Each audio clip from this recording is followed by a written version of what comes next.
Virgo! Kamusta? Welcome back to Pinay Angel Tarot. This is your September kapalaran para sa mga Virgo, Sun, Moon, Rising, and Venus signs, general love and career reading, or depende kung anong cards ang lalabas. So, kamusta kayo?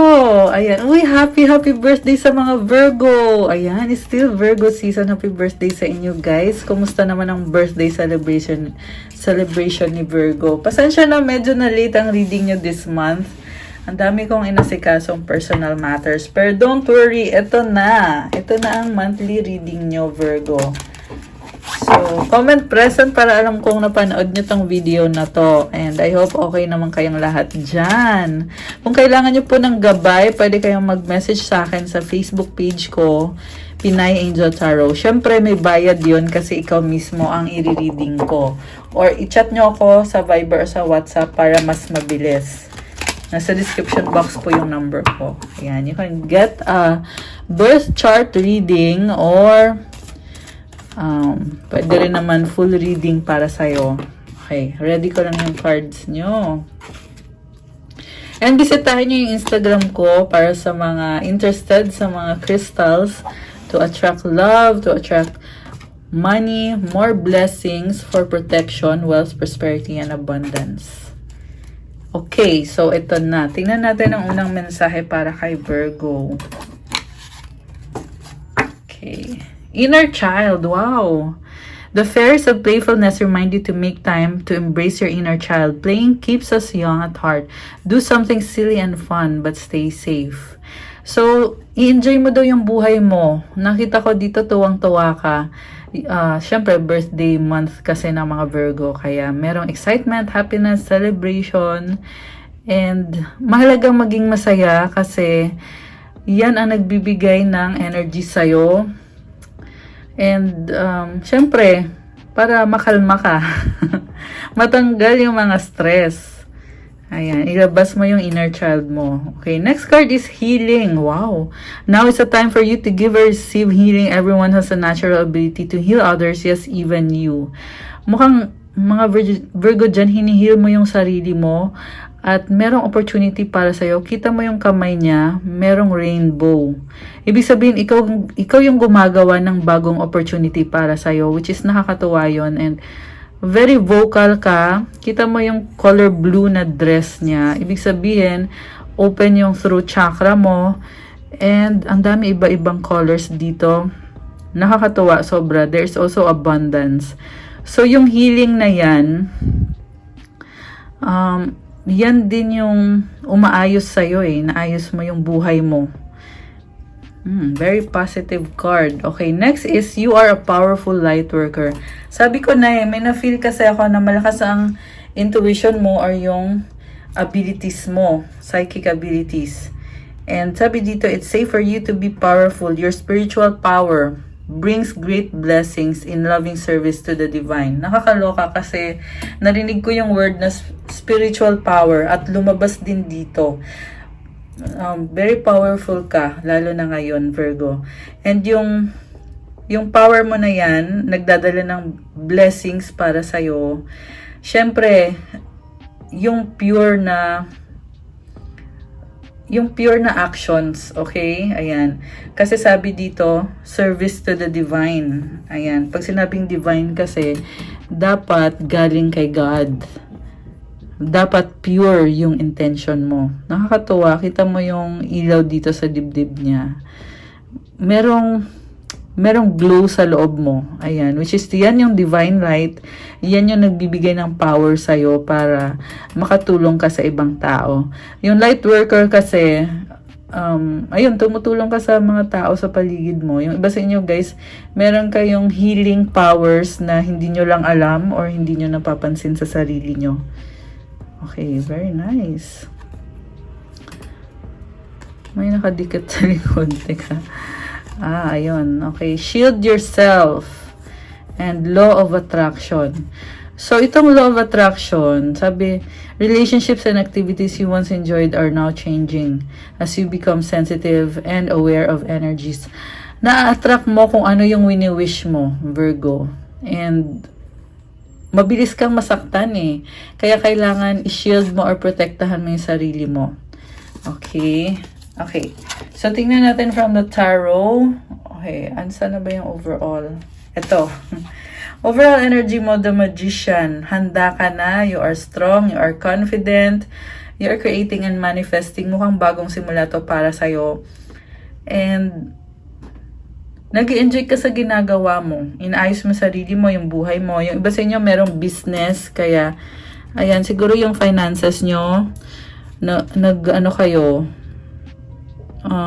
nag-rolling. Alam nyo yun. There is give and take. And yung iba kasi negosyante eh. So, nag-i-invest ka, at the same time, meron kang na-earn. And, ayan, kita mo may diamonds. So, very nice. Okay, ang focus mo ngayon, Princess of Cups. May excitement sa'yo, may saya, and parang meron kang person naka-deal na andyan yung opportunity, mukhang masaya. Pero, what crosses you is Five of Cups. Meron kang panghihinayang. Bakit nanghihinayang si Virgo? Parang nahihiya ka sa kanya eh. May gusto kang i-offer na opportunity. Pero, andun yung fear mo na bumabalik ka sa time na hindi kayo naging okay. Kaya hindi mo tuloy magawa kung ano yung gusto mong gawin. Hindi mo ma-offer sa kanya yung gusto mong i-offer. Kasi parang nakukonsensya ka or nalulungkot ka pa sa sitwasyon. What lies below you, Queen of Wands? Medyo ma-pride ka kasi may ego. And parang feeling mo kasi siya yung dapat lumapit sa'yo kasi may gusto siya sa'yo.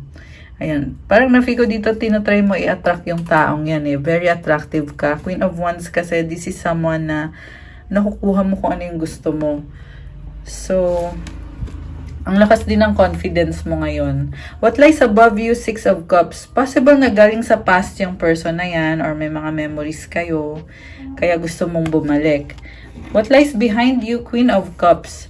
So, dati, mukhang ikaw yung nag-approach sa kanya kasi mahal mo siya, gusto mo siya, and siya yung pangarap mo. Siya yung happiness mo.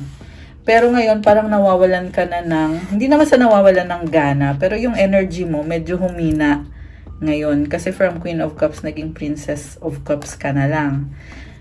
So, nagbago ka eh. Yan yung nakita ko sa'yo, Virgo. Si Virgo kasi ay mutable sign. Ibig sabihin, nag-a-adjust ka palagi. So, kung ano kayo dati, mas committed ka sa kanya dati. Ngayon, parang nag-mellow down ka na. Sa near future, Five of Swords, kahit ganyan kayo, hindi mo kayang mawala siya sa buhay mo. Kasi feeling mo kailangan mong ayusin yan. Pero meron kayong misunderstanding na mahirap mag-compromise kayong dalawa. Yun yung problema. The Chariot, possible na tinilikuran mo siya kasi mas masaya kapag wala siya at pinaglaban mo yung sarili mo. Ayan, pinaglaban mo sarili mo. Tapos may mga bundok dito. Ibig sabihin, marami kang na-achieve dahil sa tinalikuran mo yung taong yan. Yung taong yan, the Fool, parang siya yung nagmukhang tanga, na nag-risk siya, pero hindi nag-workout ang mga bagay-bagay. No? Nag-risk tong taong to para sa'yo eh. Mutual energy, Three of Swords, meron talagang problema, hindi pa naayos. And yung outcome is Judgment card. So, parang ngayon, naka-standby lang yung connection nyo. Parang, andun na yung damage eh. Kasi, kita mo to, oh, yung puso, di ba? Tinusok-tusok. So, naka-standby lang. Hindi umuusad. Ayan yung nakikita ko dito, guys. Okay?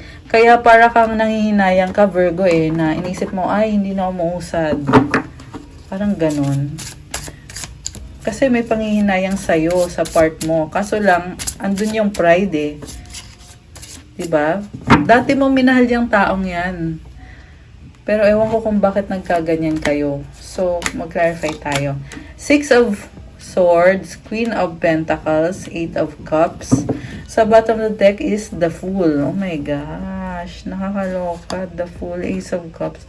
Alam mo, gusto mo ng bagong simula para sa inyo ng taong yan. Ang problem, I don't know. Kailangan yung pampag-usapan eh. Hindi ganun kadali, Virgo eh. Ikaw kasi gusto mo. Eh, ang tanong siya, ano bang gusto niya? 'Di ba? So, kaya din naman pala ikaw ay nanghihinayang. So, ang advice ko sa'yo, pag-usapan nyo. Kausapin mo yung taong yan. Feeling ko, nahihirapan kang kausapin siya, kaya ka nalulungkot, kaya ka nanghihinayang. Kasi alam mo na nagkamali ka rin. 'Di ba? Ngayon kung hindi kayo magko-compromise, eh di wala din talaga mangyayari. Stagnant na talaga 'yan. Ayan. Stagnant na eh. Stagnant na yung connection nyo. Kaya kung gusto mo pa mag-workout yan, Virgo, kailangan mong mag-reach out sa taong yan. Okay, ito pa gustong lumabas. Six of Cups. Oh my gosh, nakakaloka. Sobrang nagkikare ka sa taong yan. Parang pamilya nga turing mo sa kanya or kapatid. Ayan, may something na ganon. And, naalala mo yung memories nyo eh. Doon ka nalulungkot lalo. Kasi naging masaya kayo. So, itong cards na to naman, nakita ko sa'yo, gusto mo kasi na kung ano yung magpapasaya sa'yo, nakukuha mo. Naiinis ka pag hindi mo nakukuha. Pero tumalikod ka, umalis ka, para piliin yung sarili mo. So, yun yung nakakalito para sa'yo kasi pinipili mo sarili mo at the same time, bakit ka nanghihinayang? Kung talagang ayaw mo na, bakit ka pa nakakaramdam na kulang pag wala siya? 'Di ba? So, ibig sabihin, medyo codependent kayo sa taong yan. Medyo nga lang ba? Parang, medyo sobrang codependent. Ibig sabihin, parang, andun yung feeling na, ba't hindi ako nakakapag-function pag wala yung taong yan? So, ayan. Ayan yung lumabas sa reading nyo eh. So, Page of Cups and the Knight of Pentacles. Gusto mo siyang i-approach, pero parang tingin mo sa kanya, ang layo-layo niya, or ang hirap. Okay. Clarify natin. Clarify natin yung Queen of Wands sa what lies below. Five of Swords, the Justice card, and Page of Pentacles. So, ito na nga, gusto mo kasi maging pabor sa'yo lahat. Ikaw yung matapang, ikaw yung ma-pride, pero at the same time, mahiyain ka naman pala. The Hermit, ayan. Ikaw to, oh, Virgo. Yun yung naging problem. Kasi, andun yung pride sa'yo eh, na ikaw yung tama, ikaw yung nasusunod, and, parang tingin mo kasi unfair yung ginagawa niya. Kaya kayo nag-aaway or nagkaroon ng disagreement. Tingin mo unfair, kaya ka nagalit. Pero sa totoo lang, mukhang nagkamali ka. Unfair sa'yo. Ayan, pero ayaw mo kasing mag-compromise. Ayan, kasi gusto mo ilaban eh. Ilalaban mo kasi unfair. Ayaw mo mag-compromise kasi sarili mo yung inuuna mo. Ito kasing si Hermit, ayan, sarili niya yung inuuna niya. Kaya may hawak siyang lampara, merong ilaw. 'Di ba? Yung ilaw nakatutok sa kanya. So, ibig sabihin sarili lang niya yung nakikita niya. Okay. Oh, ito pa oh, Four of Swords. Sarili mo nga lang, nakahiga ka, hindi mo pinapansin kung ano yung katotohanan. Sa totoo lang, alam mo eh. Alam mo, kasi andyan oh. Pero ito ka, mas pinili mong mapag-isa. So, ibig sabihin, kung wala na kayo, choice mo naman kasi yan. Kung yan yung pinili mo, pinairal mo yung pride mo. Ayan, sorry guys, pero yan yung lumabas na mensahe. Kaya, binabasa ko lang yung baraha, yung cards. Three of Pentacles, partnership. Kung nag-aaral ka or pinag-aaralan nyo. The World, parang nagbago ka na kasi. Nabanggit ko din yung kanina eh. Nagbago ka Kaya gusto mo magsimula ulit. Ayan, sorry guys, maingay. May ginagawa kasi dito sa building namin. So, narinig nyo parang may kumakatok. So, ito na nga, nagbago ka na. Okay, ngayon tingnan natin kung nasaan naman siya. Kasi ikaw nagbago ka eh. Eh siya ba? Four of Cups, Knight of Pentacles, Page of Cups, The Hangman, Knight of Swords, King of Wands. Meron tao dito na nag-explore siya eh. The Moon.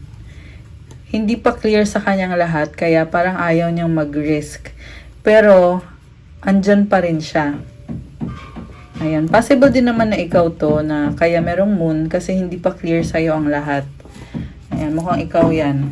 Andyan ka pa rin. Pero itong person mo, hindi masaya sa mga nangyari, kaya lumayo. Four of Cups, sinasabi niya na deserve niya ng better. Knight of Pentacles, possible na magkalayo kayo or LDR. Page of Cups and the Hangman, andyan yung opportunity pero nag-iisip ka ulit kung bibigyan ko ba ng chance tong connection na to o hindi. Ayan, nagdadalang isip ka pa rin. So, i-clarify natin. Bakit the Fool? The Fool yung energy ng person mo.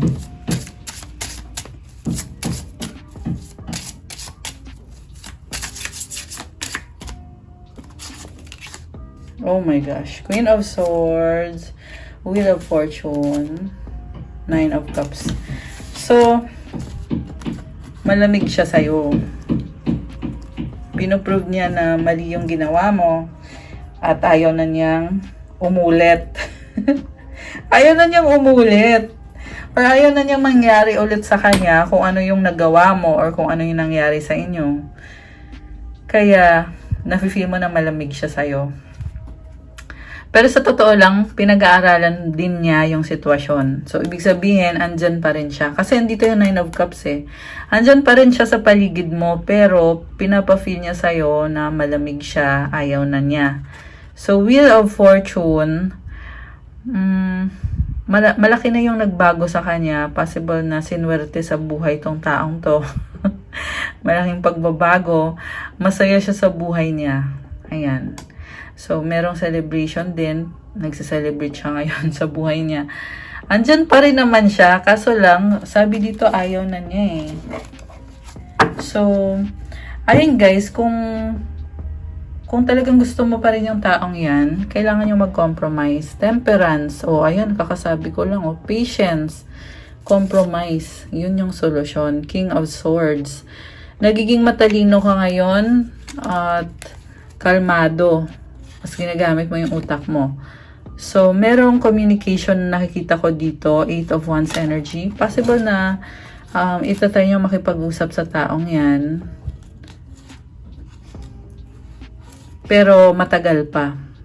Ayan, kasi temperance to eh. Kailangan ng patience. Hindi yan agad-agad. And yung taong yan, ganun pa rin. Pinaniniwalaan pa rin niya yung kung ano yung pinaniniwalaan niya. Eight of Swords. Possible na magkaroon ng bagong simula kung mangyari yung pag-uusap. If, ayan, ibig sabihin may condition yan guys. And merong conflict na lumabas sa cards nyo. Alam mo, nakita ko dito, magkakaayos pa kayo, pero palagi kayong alam mo yon, konting konting mali lang, nagsasagutan agad, nag-aaway agad. So, ayan Virgo ha. Patola kasi ang nakikita ko dito eh. Ibig sabihin, pinapatulan mo, 'di ba? I mean, konting discomfort, nagagalit agad. Doon nagsisimula yung conflict. Pero kung gusto niyo malaman kung magbabalikan or magiging okay kayo, ang sagot ko sa'yo is yes. Kasi lumabas dito yung Six of Pentacles, give and take. Hindi pa yan forever na magtatapos. Andyan pa rin siya.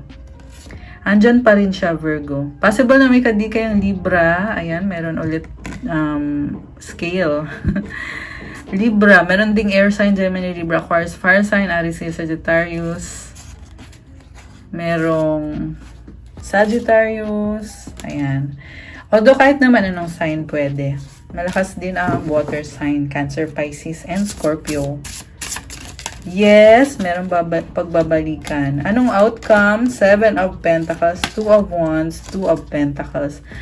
Ang outcome is nakafocus ka sa career mo. Yung iba, hinihintay nyo siya. Malaki yung mga pangarap mo eh. Nakita ko dito nagsustok ka sa kanya kasi gusto mong kumonek sa taong yan. Pero aminin mo man o sa hindi, pero hindi ka makapagdesisyon. Hindi ka makapagdesisyon si Virgo. So, ayan. Ang masabi ko lang, kung mahal niyo naman ang isa't isa, magkakaroon ng pag-uusap at reconciliation. Kailangan nyo lang mag-compromise. Okay, tingnan natin ang energies na connected sa inyo ng taong yan. Buntis! Diyos ko, day! Okay, this is fertility, abundance. Also, it can also symbolize love. Tsaka blessing. Gusto kita, attraction. Diyos ko, day. Alam mo, super in love kayo. Ayan, yung iba gusto magka-baby or gusto mabuntis. Akin ka lang, possessive. Ayun lang. Parang unhealthy na attitude, di ba? Parang gusto mong angkinin. Okay. Mukhang pareho kayo. Mahal niyo naman isa't isa. Oh my gosh! The one! Walang pag-asa. Oh my goodness. Kaya nalulungkot eh. Break up, ending. Okay. Meron talagang nangyayaring negativity, guys. Kaya kailangan, kung gusto nyong magkaayos kayo, kailangan ng pag-uusap. 'Di ba? Hindi naman kayo magkakaayos totally unless na yun na nga, mag-usap kayo. Tsaka may mga unhealthy habits din na lumabas. Okay.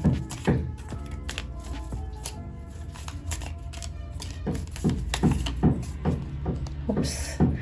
Deadma. Oh my gosh, 22:22 on the clock. Tumalikod. Bye. Okay, ang hirap naman. Ang hirap naman ng sitwasyon. Misunderstanding, nagtatampo. Minsan, maliit lang na misunderstanding, nauuwi sa hiwalayan. 'Di ba? Okay, kuha ko kayo ng advice. Advice for Virgo. Being enough, the innermost heart says you are enough. Nowhere to go, nothing to get, nothing to change. No need to grow more deserving. You, yes, you are loved. Ayun naman pala eh, sapat ka na. Wala ka nang hihilingin pa. Okay na okay ka na. Ayan. And nasa sayo na din lahat ng kailangan mo. Wow, nakakatawa naman to. Ayan. So, happy birthday again sa inyo, mga Virgo. I-comment nyo yung birthday nyo para alam ko. So, that's all for our September kapalaran para sa mga Virgo. Thank you for watching. I-like nyo na tong video na to. Comment nyo kung nag-resonate ba or kung ilang percent nag-resonate. Kung 100%, kung 80%, 50% or kahit 5%, i-comment nyo pa rin para alam ko. And kung kailangan nyo ng gabay, pwede kayong magpa-private reading sa akin. May bayad po yun pag private reading kasi ikaw mismo ang i-reading ko. Message nyo lang ako sa Facebook page ko, Pinay Angel Tarot, or sa Viber or sa WhatsApp para mas mabilis. Nasa description box po yung number ko. Mag-ingat lang kayo sa fake accounts kasi merong mga fake accounts gamit yung identity ko, yung pictures ko, yung contents ko. Kaya ilalagay ko dito yung legit na Facebook page ko, pati na rin sa description box, andyan yung link ko. And syempre sa Instagram ko, para sa mga nangangailangan ng crystals to attract love, money, wealth, prosperity, abundance, blessings. At marami pa pong benefits yung mga crystals. As in, sobrang dami pa. So, tingnan nyo po sa Instagram ko kasi nakapost yung crystals. Nakalagay din dyan kung ano yung benefits ng crystal na yan. Kayo nang pumili. Mas maganda kasi pag kayo yung pumipili. Although minsan, yung mga nagpapareading pala sa akin, nagre-recommend talaga ako. Lalo na kung first time nyo palang gumamit ng crystal. Kasi, during the reading, nafe-feel ko yan kung anong crystal ang kailangan mo sa ngayon. Kaya, mabibigyan ko kayo ng recommendation pag nagpa-reading kayo. Ayan, through video call. Video call, syempre, pag chat lang, hindi ko kayo marirekomendan kasi chat lang yun Ayan, so i-message nyo na lang ako, okay? And I'll see you sa next reading ko. Thank you so much again, Virgo, and happy birthday ulit sa inyo. God bless and enjoy your day. Stay safe. I'll see you again soon. Bye!